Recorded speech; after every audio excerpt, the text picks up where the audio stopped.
Prezado ouvinte, prezado espectador, é um enorme prazer estar com você. Estamos com o Profissão Cultura, um programa que fala sobre cultura, mas mais do que isso, preserva, divulga e mostra o que há de importante, culturalmente falando, em nossa região. Hoje nós temos a alegria de receber Getúlio Alho. Getúlio, tudo bem com você? Tudo bem, prazer estar aqui com você. Então tá bom. Vamos começar pelo começo, né? Acacianamente, vamos começar falando das suas origens. Você vem da onde, Getúlio? Eu sou natural do estado do Pará, do interior do Pará, mas minha vida se desenvolveu toda desde a infância em Manaus. Então eu me considero mais amazonense, que os paraenses não me escutem, do que paraense propriamente dito. Ok. Bom, o Pará não vai reclamar porque já tem a estrela para cima da bandeira, né? Em cima do Ordem e Progresso, a estrela do Pará, eles já estão bem remunerados. Mas você falou de uma coisa interessante. Você falou que fez o seu curso superior na UNB.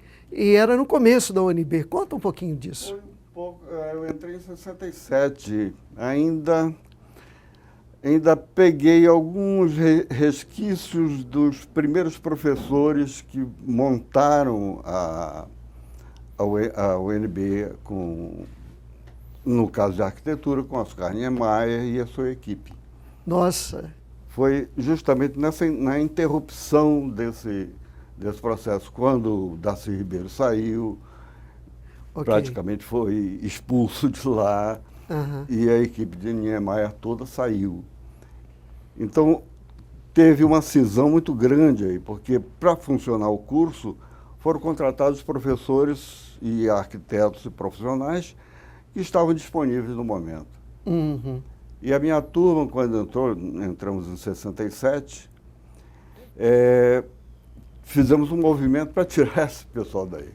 Certo. E o primeiro semestre foi aliás, o segundo semestre de 67 já foi de paralisação.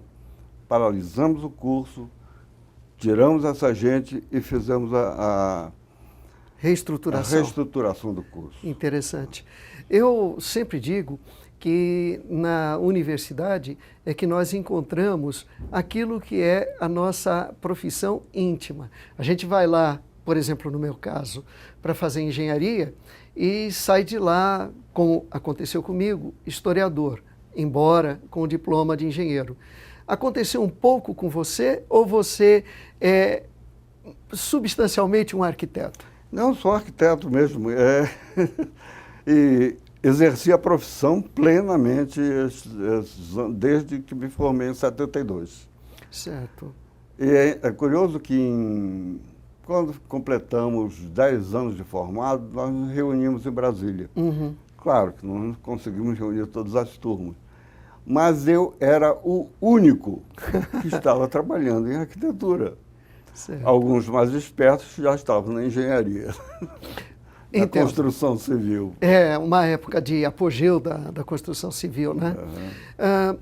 Nesse momento em que você se torna arquiteto, você se tornou arquiteto para fazer o quê na arquitetura? Eu trabalhei sempre no serviço público. Trabalhei no MEC, no Ministério da Educação, em fiscalização de obras relativas ao ensino. Viajei algum tempo em vários estados,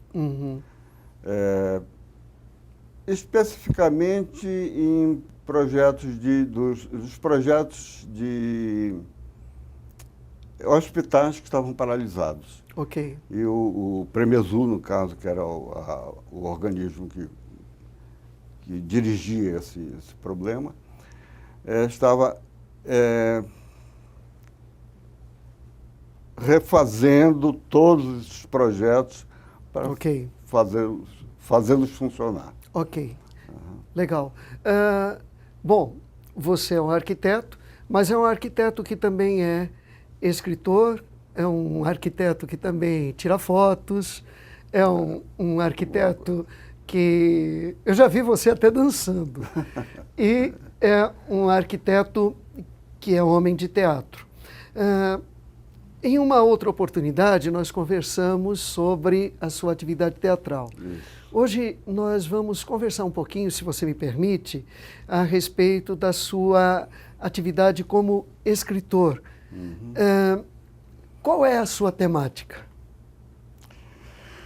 Eu gosto de ficção. A ficção livre, sem muita especificidade. Mas gosto da temática amazônica.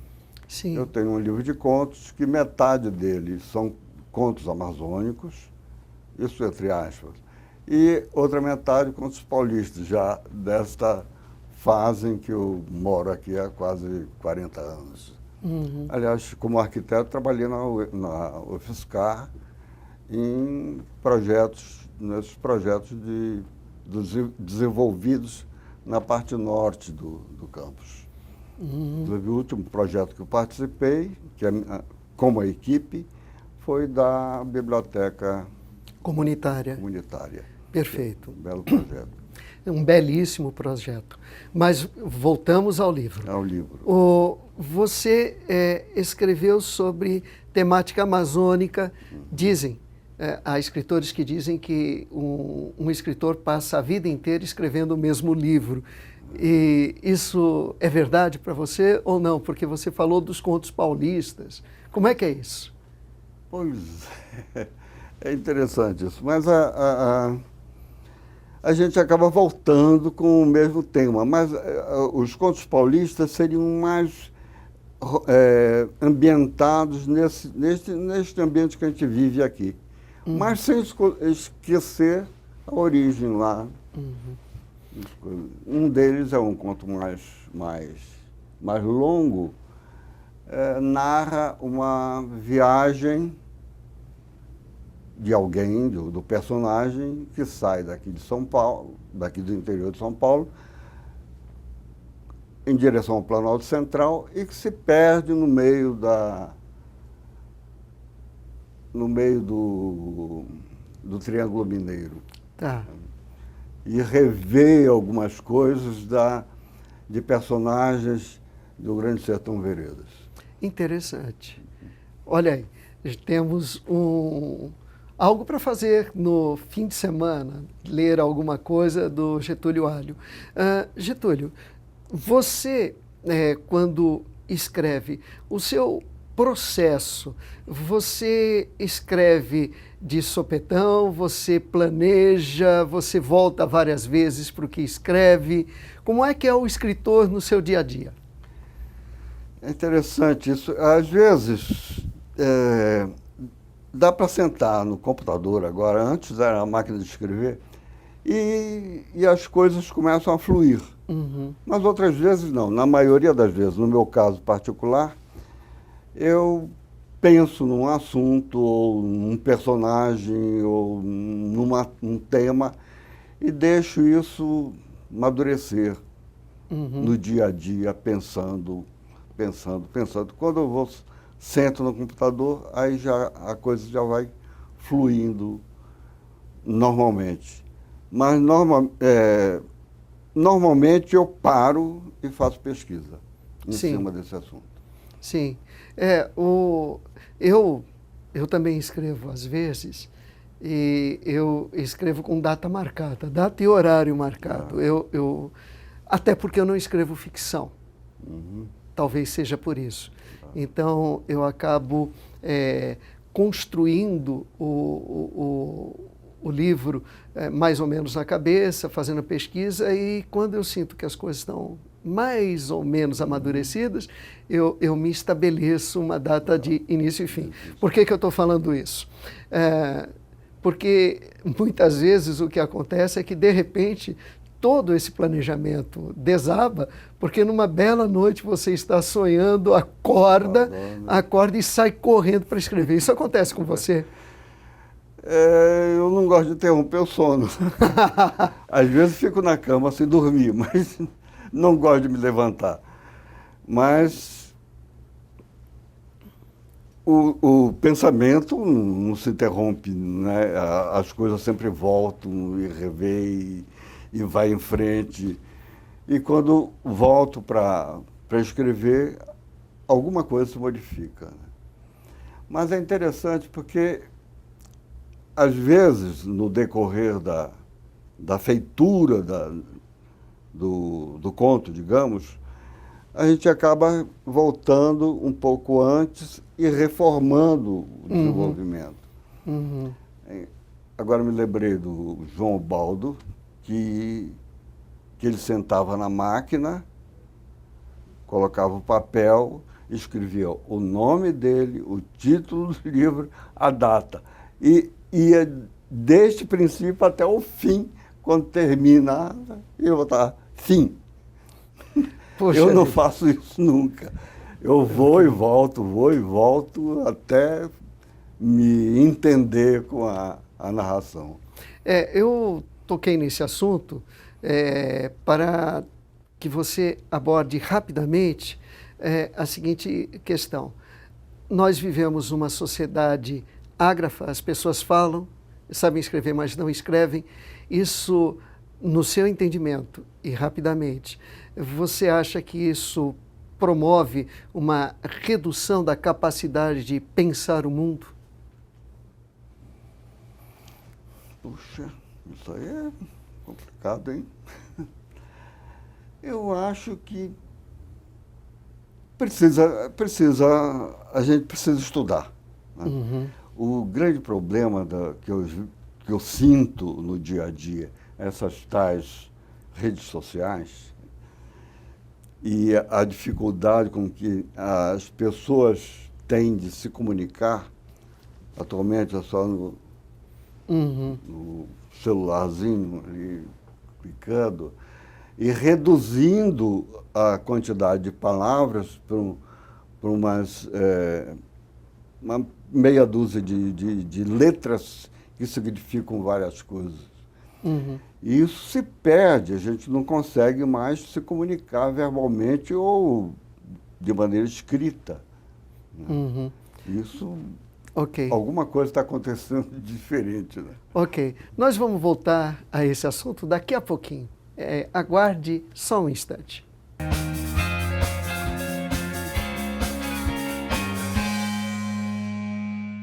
Voltamos ao Profissão Cultura, que hoje entrevista Getúlio Alho. Retomando um pouco daquilo que a gente estava falando antes do intervalo, o seu sentimento é o de que o uso indiscriminado das redes sociais acaba empobrecendo um pouco o diálogo. Você acha que isso empobrece também um pouco a capacidade das pessoas sentirem o momento, pensar a respeito dele? Como é que você acha isso? Eu acho que sim, porque isso se reflete no dia a dia das pessoas e no comportamento social, até no comportamento familiar, né? Uhum. Talvez as pessoas começam a perder o sentido da realidade, o que é que está acontecendo na sua cidade, no seu estado ou no seu país. Será que as pessoas estão acompanhando isso pela televisão de um modo permanente ou isso passa desapercebido? Compreendo. Só quando acontece a crise que você percebe ela de pronto. Você percebe a explosão, mas não percebe como a bomba foi fabricada. Exato. Né? É uma imagem interessante essa. Bom, vamos fazer então o seguinte agora. Já que nós temos uma ideia do seu processo de produção, dos livros, eu gostaria de conversar a respeito da obra que você está realizando no momento. Eu soube que você deve fazer um lançamento de livro num curto espaço de tempo. Sobre o que é o livro? O resultado da minha dissertação de mestrado, defendida aqui na USP de São Carlos, Isso já faz uma década, mais ou menos. Isso, por aí. Ok. O livro foi feito uma edição muito particular e foi distribuída para algumas pessoas, algumas entidades. O livro chama-se Três Casas Indígenas, em que eu faço um estudo arquitetônico de três comunidades distribuídas no território. Uma no Xingu, outra no sul do Maranhão e outra no noroeste do Amazonas. Ok. São culturas completamente diferentes em que a gente faz um estudo sobre a arquitetura delas. Ok. Aqui nós estamos vendo um produtor de cultura que realmente nasceu no norte do país. Agora, nessa atividade de produção do material que foi sua dissertação, você poderia nos alertar para algumas características do jeito de viver desses grupos e que merecem ser mencionados? É interessante. Bom, o trabalho foi feito todo em pesquisa bibliográfica mesmo, porque, inclusive, a parte do noroeste do Amazonas, que estão da cultura tucana, não tem nada a ver com partido político, mas são um grupo tucano que abrange uma região muito grande do noroeste do Amazonas, naquela parte do mapa do Brasil que a gente chama de cabeça de cachorro. Ok. Que tem uma comunicação direta com a Bolívia, desculpa, com o Peru. Com a Colômbia. Colômbia, perfeito. E essa cultura tucana se espalha também pela Colômbia. E eles tinham uma característica muito interessante, porque quando se pergunta o que é a casa para o índio tucano, ele faz um gesto assim. A casa é isto. E é nada menos que a arquitetura da casa são dois telhados grandes, sustentados por três pares de pilares, em que esses pilares têm uma função simbólica. Ali que eles colocam os seus problemas, como se fossem, entre aspas, os deuses deles. E essas casas têm uma porta social e uma porta de serviço. A porta de social, que dá para o rio, que é a entrada dos homens, e a porta de serviço é a entrada das mulheres, que se comunica com a roça. Ok. E essas casas são muito grandes e elas abrigam uma família representada pelo chefe e os filhos que se distribuem com suas famílias nos vários estágios da própria casa. Ok.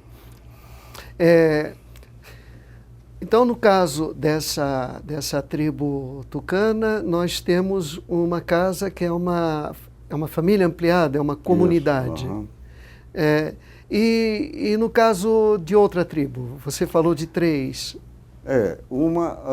Outra aqui do sul do Maranhão é dos índios chamados Canela. É uma das vertentes dessa comunidade, que ele se desenvolve em aldeias circulares. Ok. E a outra do Xingu, que é o único grupo indígena de origem tupi dessa região. Que ele já tem, nessa altura da minha pesquisa, já havia sofrido muitas influências e as casas originais já não existiam mais, sentindo a influência da chegada dos homens brancos e a influência de outras tribos da região. O que me chamou a atenção em relação aos tucanos e em relação ao pessoal do sul do Maranhão, é que, no que se refere à primeira comunidade, as ações, elas são realmente coletivas. E quando a gente pensa corrige-me se eu estiver errado, quando a gente pensa numa praça com várias habitações, nós temos o centro, que é comunitário, e existe uma preservação de uma vida mais individual. É isso mesmo? Não, no caso dos Canela, eles têm essa praça, normalmente uma praça em forma circular, e as casas se distribuem ao longo desse círculo, destacando-se uma casa comunitária, onde se desenvolve também as festas e algumas cerimônias. Perfeito. Mas o espaço central é sempre preservado para as grandes manifestações coletivas do grupo. No caso dos tucanos, não, essas casas são independentes. Ali mora uma família, um grupo unifamiliar. E ao longo do rio acontecem outras unidades arquitetônicas com as suas famílias unifamiliares, com seus grupos unifamiliares.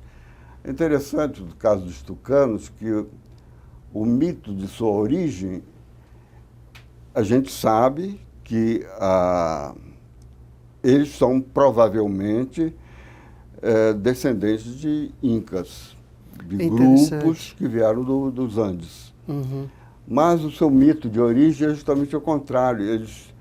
Eles preservam a imagem de que eles chegaram vindos de um grande lago de leite. E que a boiúna, ou cobra grande, os trouxe através de um grande rio.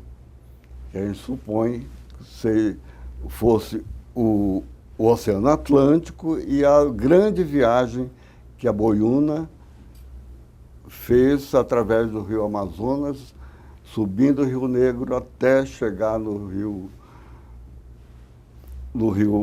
que eles habitam lá em cima. Ok. É evidente que nós temos aqui um contraponto interessante. Quando nós falamos dos índios, as suas estruturas remetem sempre a um coletivo, algo de fora para dentro, as casas viradas para uma praça central. E nós, os civilizados, nós fazemos exatamente ao contrário. As nossas casas estão centrípetas. A gente tem as nossas portas, as nossas janelas viradas para o lado oposto ao dos nossos vizinhos. Essa percepção nos permite inferir que a vida comunitária desses grupos indígenas é mais rica. E mais rica no quê, se for mais rica?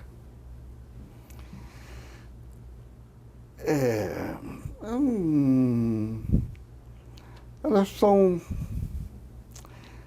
Talvez sejam essa a importância que a família tem no seu desenvolvimento cultural.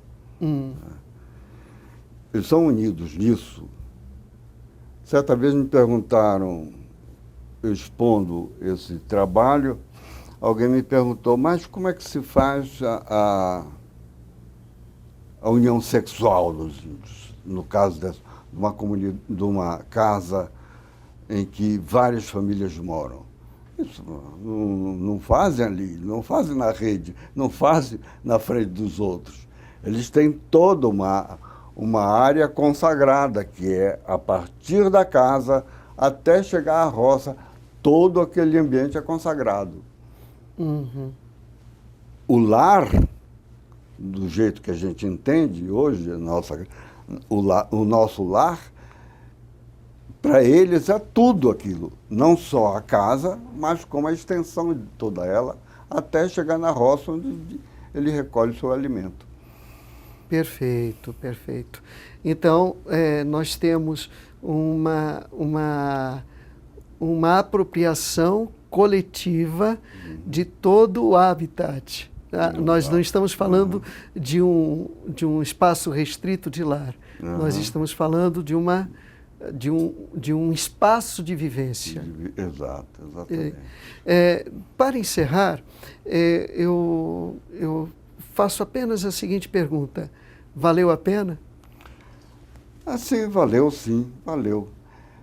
Porque me deu uma ideia muito grande dessas comunidades, da vivência dessas comunidades com relação à própria arquitetura. Pensando na nossa arquitetura, na arquitetura da nossa cidade, o desenvolvimento que ela teve, os grandes mestres da arquitetura que passaram pela nossa vida toda e que nos inspiraram, e a arquitetura usada nessas comunidades indígenas. E isso tem um valor muito grande para a gente começar a entender e desenvolver a nossa própria vivência no Estado, no país, para entender essa diversidade que a gente tem nos vários estados, as culturas que se desenvolvem aí, né? Exato. Encerramos aqui Profissão Cultura com uma observação. Quando nós nos tornamos cultos, nós não nos fechamos nos livros, nós nos abrimos para o mundo. E o exemplo é o que Getúlio Alho nos mostrou hoje. Foi um enorme prazer estar com vocês e continue conosco nos próximos programas. Profissão Cultura foi feito para que você assista, meu caro espectador. Muito obrigado.